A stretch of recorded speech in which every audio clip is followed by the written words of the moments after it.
আসসালামু আলাইকুম প্রিয় ফুটবল ফ্যান্স। আপনারা নিশ্চয়ই লেফট উইং রাইট উইং এর পজিশনগুলো খুব ভালোভাবে বোঝেন এবং যারা দীর্ঘদিন ধরে খেলা দেখেন তারা নিশ্চয়ই কানেক্ট করতে পারবেন যে একটা সময় উইং প্লে মানেই ছিল, অর্থাৎ উইংয়ের পজিশনে যে সকল প্লেয়াররা খেলছেন তাদের সহজাত প্রবৃত্তি ছিল তারা ড্রিবলিং করবেন, তারা 1 vs 1 সিচুয়েশনে প্রতিপক্ষ ডিফেন্ডারকে কাটিয়ে ভেতরে ঢোকার চেষ্টা করবেন, হয়তোবা বারবার বল হারাবেন, তবে কিচ্ছু যায় আসে না, তারা তাদের পেসের মাধ্যমে বারবার করে ডিফেন্ডারদেরকে বিট করার চেষ্টা করবেন। আমরা লিওনেল মেসিকে ক্যারিয়ারের শুরুর দিনেতে একেবারে এক্সপ্লোসিভ একজন উইঙ্গার হিসেবে দেখেছি, আমরা ম্যানচেস্টার ইউনাইটেডের ক্রিস্টিয়ানো রোনালদোকে দেখেছি, এর পাশাপাশি চ্যাম্পিয়ন্স লিগের বড় বড় ম্যাচে Ronaldinho, Arjen Robben, Neymar, Angel Di Maria কত প্লেয়ারকে এই টাইপের জিনিসপত্র করতে দেখেছি। তবে মডার্ন ফুটবলে উইং প্লেতে একটা বড় রকমের চেঞ্জ অনেক কোচই এনেছেন। অনেক সময় একটা সাইডের উইংয়ে তারা খুব একটা বেশি এক্সপ্লোসিভ প্লেয়ার না রেখে, স্পিডি প্লেয়ার না রেখে ওয়াইড মিডফিল্ডার রাখেন, অর্থাৎ একটা প্লেয়ার যার খুব একটা বেশি ড্রিবলিং স্কিল নেই, খুব একটা বেশি স্পিড নেই, তবে তিনি মিডফিল্ড বা ডিফেন্সও কন্ট্রিবিউট করতে পারেন এমন একটা অপশনে যান, যেমন লিওনেল স্কালোনি, নিকো গঞ্জালেস অপশনে যান, পেপ গার্দিওলা যান, জ্যাক গ্রিলিশ অপশনে। এটা অনেক ক্ষেত্রে ভালো প্রমাণিত হয়েছে, তবে অনেক ক্ষেত্রে এটা এই পরিবর্তনটা যে আসলে ভালো নয় সেটাও কিন্তু আসলে দেখা গিয়েছে, যেমনটা ম্যান সিটি বনাম রিয়াল মাদ্রিদের সর্বশেষ ম্যাচও আমরা দেখলাম। জ্যাক গ্রিলিশ এবং ডোকুর মধ্যে পার্থক্যটা টানলে একেবারে ব্যাপারটা ক্লিয়ার হয়ে যায়।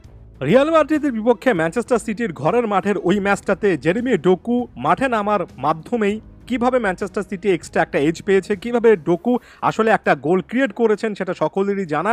তার ফার্স্ট মুভমেন্টটা বারবার করে রিয়াল মাদ্রিদের রাইট সাইড, অর্থাৎ রাইট সাইডের ডিফেন্ডারদেরকে রীতিমতো বিপদে ফেলছিল, বারবার করে বিপদে ফেলছিল। কিন্তু যখন জ্যাক গ্রিলিশ মাঠে ছিলেন, জ্যাক গ্রিলিশের কয়েকটা মুভমেন্ট দেখেন, এখানে কারভালকে 1 vs 1 সিচুয়েশনে আসলে ড্রিবল পাস্ট করে যাওয়ার মতো একটা অ্যাবিলিটি দেখাতে পারতেন, সেটা না করে স্লো মুভ করেছেন এবং পরবর্তীতে ডি বক্সের বাইরে সম্ভবত রদ্রিগকে ধরার চেষ্টা করেছেন। ম্যাচের প্রায় পুরোটা সময় জুড়ে এই টাইপের মুভমেন্ট, অর্থাৎ উইং থেকে বলটা আরও একবার সেন্ট্রাল জায়গায় পাঠানো, সেখান থেকে অন্য একটা উইংয়ে পাঠানো, ম্যানচেস্টার সিটির জন্য এটা একেবারেই কাজে লাগেনি, দিনের আলোর মতো পরিষ্কার যে কাজে লাগেনি। এখানে দেখুন ডি বক্সের মধ্যে জ্যাক গ্রিলিশ ঢুকেছেন, তবে তার মুভমেন্টটা অনেক বেশি করে স্লো ছিল।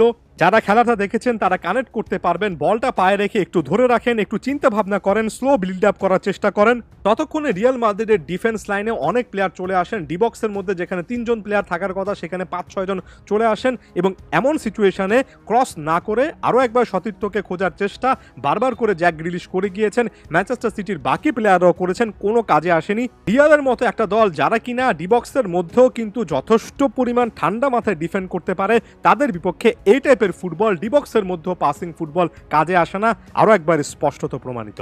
এই ক্লিপের ক্ষেত্রে দেখুন সেই এক্সপ্লোসিভ পেসটা জ্যাক গ্রিলিশের কাছে নেই, বল রেখে হালকাভাবে মুভমেন্ট করছেন এবং যখন একটু বার্স্ট করে একটা ক্রস করার চেষ্টা করছেন প্রতিপক্ষ প্লেয়ার সেটা ঠিকই রুখে দিয়েছেন এবং কর্নার হয়েছে।